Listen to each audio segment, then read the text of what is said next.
make it seem unclear when you start telling me about my life and mental health. You're making me confused, so I'm singing these blues in an empty room without an audience, in an auditorium with no use. Hi, I'm Tony. I'm a grade 11 student at Prince of Wales, and I identify as a gay male. Pride Month has a lot of historic and personal significance to me. It not only marks the day that the Stonewall riots ended, it also marks a month of celebration for people like me and encourages those who are struggling to come to terms with their sexual identity to embrace themselves as well. Personally, I feel that Pride Month has almost been put in a situation where it's been devalued because corporations are taking advantage of it and using it as a marketing strategy rather than actually celebrating Pride Month for its significance to a lot of people.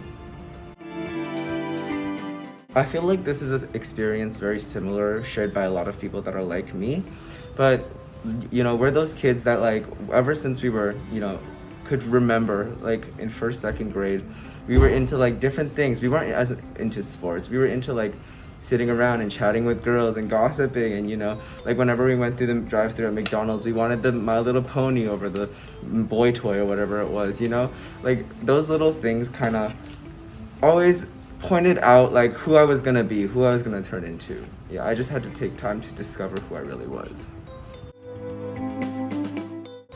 Growing up, I felt that being gay wasn't something to be proud of. I was kind of under the notion that it was something I had to hide constantly. I couldn't really speak out about it. My parents, have talked down upon homosexuality before.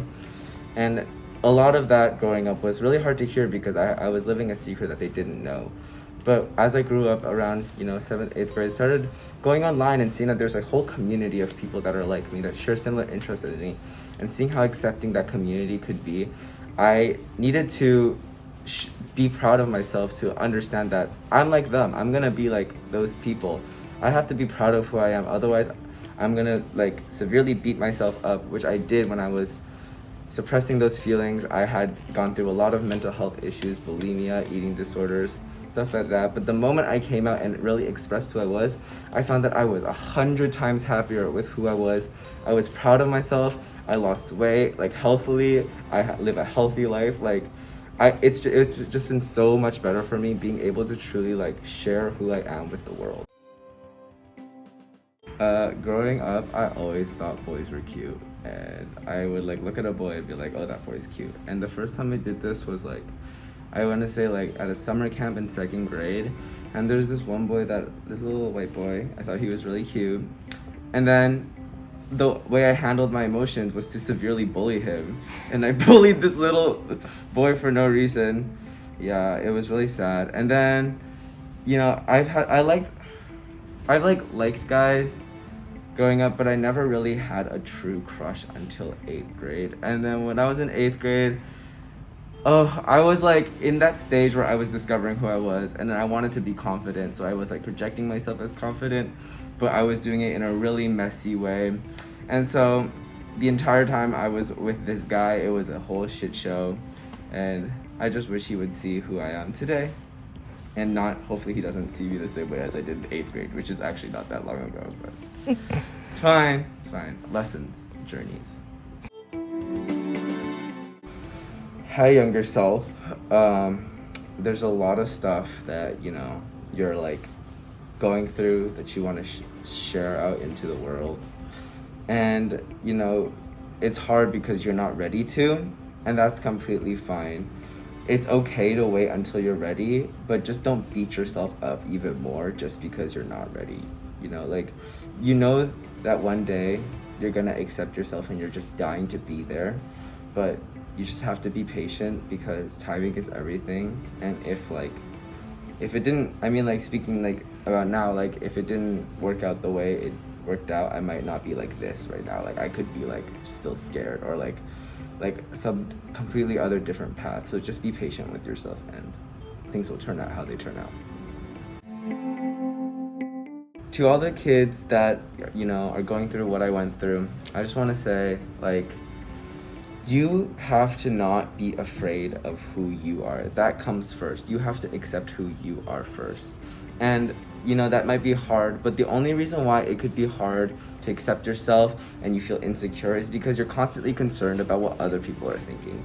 And you're constantly concerned about other people's judgments, and you're constantly concerned about them being like, oh, like that person's so weird. Like, no, like you have to focus on you. Like, do you care? Like, should you care about Billy Joe? Like, the guy who like you're never gonna talk to after 4 years, like he's gonna go off and you're gonna go like do bigger things and like you're never gonna see him again. No, like I don't care about him. You gotta focus on you. Like, these people are such a tiny fraction of your life, and there's probably like a huge amount of people that would love you if you truly accepted and expressed who you are. Like, if you don't express yourself, you're missing out on like potentially meeting so many people that actually love you for who you truly are.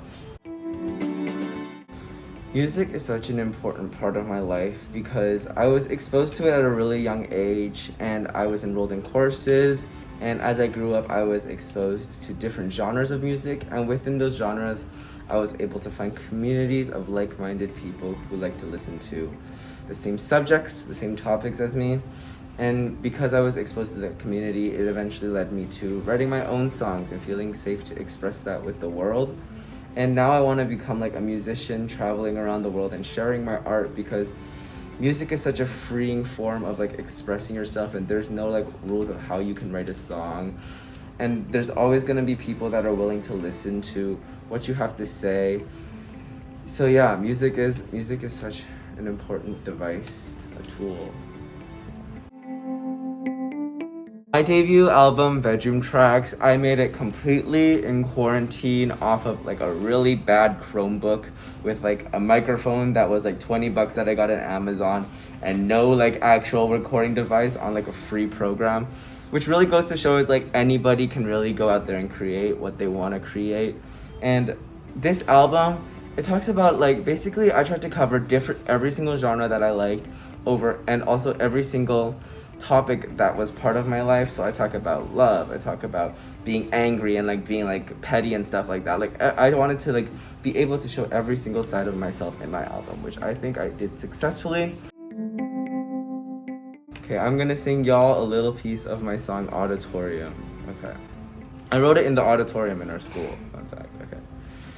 I don't think that it's fair that you can make me change the way I feel about myself. You make it seem unclear when you start telling me about my life and mental health. You're making me confused, so I'm singing these blues in an empty room without an audience, an auditorium with no use.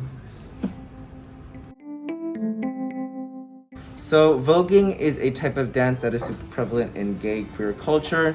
It originated when the Black queer dancers used to hold ballroom dance parties, and they would all develop this style called voguing, where they would just flap around their arms or like whack it and stuff. And then they would like dip and go on the ground. It's crazy. Everybody's having a good time hooting and hollering.